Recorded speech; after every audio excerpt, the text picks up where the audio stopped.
Je vais vous parler de plusieurs visions et révélations que j'ai eues de la part du Seigneur il y a quelques années de cela, mais qui sont tout à fait d'actualité aujourd'hui. C'est pour cette raison que je les mets sous le blog ce jour, car le Seigneur Dieu, après m'avoir donné plusieurs visions, m'a demandé de vous prévenir. Le Seigneur m'a dit, écris et dis-leur ceci. Ma patience a des limites et ma colère s'enflammera contre vous. La coupe de ma colère sera déversée sur le peuple, car l'heure de la vengeance est arrivée. Il y aura une récolte de leurs fruits semés. Ma colère s'est enflammée contre ce peuple incrédule, rebelle, calomniateur, impudique et qui pratique la divination.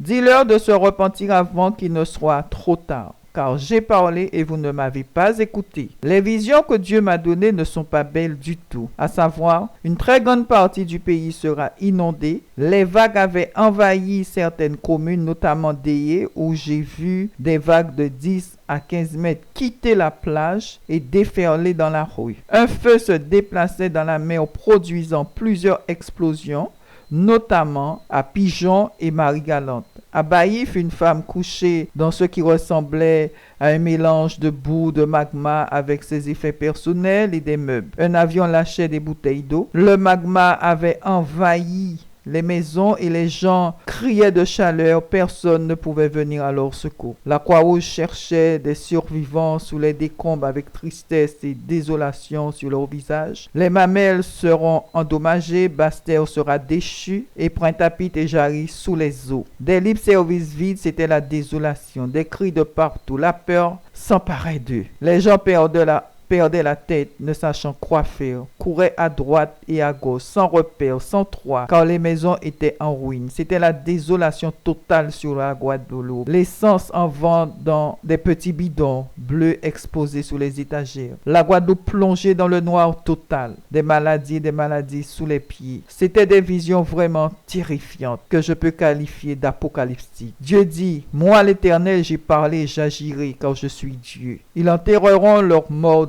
dans leur case. Le 10 octobre 2004, sur la recommandation du Seigneur, j'ai fait des prospectus dont 2 titres effrayants m'ont été donnés en vision 2 jours avant, à savoir, première, l'avènement de la menace prophétique sur la Guadeloupe. Le deuxième, la Guadeloupe enflammée apocalyptiquement. Faites des réserves d'eau, de nourriture sèche et de produits de première nécessité. Il y aura des difficultés d'approvisionnement à cause des ports qui seront durement touchés et donc inutilisables. Faites preuve de sagesse. Renouvelez vos stocks pour éviter toute critique envers les serviteurs de Dieu et envers le Saint-Esprit, parce que c'est celui-ci qui donne aux prophètes les révélations. La parole de Dieu dit, examinez-les et non jugez-les. Le Seigneur m'a dit qu'il permettrait le pillage de certains à cause de leurs péchés, de la dureté de leur cœur et de leurs incrédulités. Le 23 octobre 2006, Dieu me montra en vision un camion de l'armée sur la route de l'aéroport Paul Caraïbe en direction de l'ancien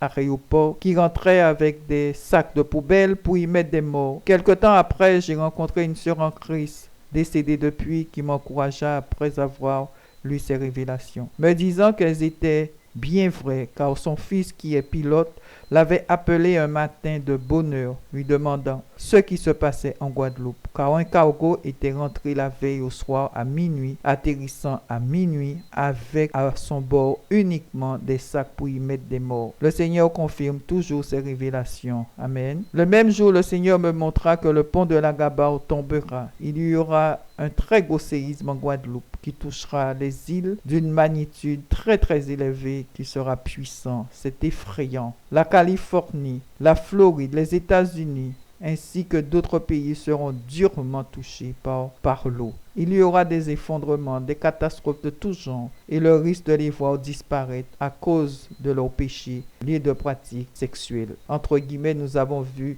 depuis cette révélation, mariage pour tous, d'avortement, de jeu désapprouvé par Dieu. Ainsi parle l'Éternel en Ézéchiel 25, verset 16. Voici, j'étends ma main sur les Philistins, j'extermine les Kérétiens et je détruis ce qui reste sur la côte de la mer. Habakkuk 2 verset 3 dit, car c'est une prophétie dont le temps est déjà fixé. Elle marche vers son terme et elle ne mentira pas. Si elle tarde, attends-la, car elle s'accomplira certainement. Verset 1, l'Éternel m'adressa la parole et dit, écris la prophétie, grave-la sur des tables, afin qu'on la lise couramment. Je vous encourage à prendre ces révélations au sérieux, parce que ce que Dieu dit, il le fait. Il n'est pas un homme pour mentir, ni le fils de l'homme pour se repentir. Nous avons dans la Bible l'exemple de Noé. Alors ne faites pas comme ce peuple incrédule. J'appelle le peuple guadeloupéen à se repentir de ses péchés, à quitter la voie de Satan, mais à chercher Christ mort, ressuscité pour le salut de quiconque qui croit. Il est le chemin, la vérité, la vie. Nul ne peut venir au Père sans passer par lui, car il est le chemin. Laissez vos coutumes, vos rancunes, vos animosités et prenez la direction du royaume. J'appelle les frères et sœurs dans le Seigneur à prier pour les âmes perdues dans le monde. Le Seigneur nous demande de prier les uns pour les autres. Alors faisons-le avec joie, d'un même cœur, de même esprit. Que Dieu vous bénisse et vous conduise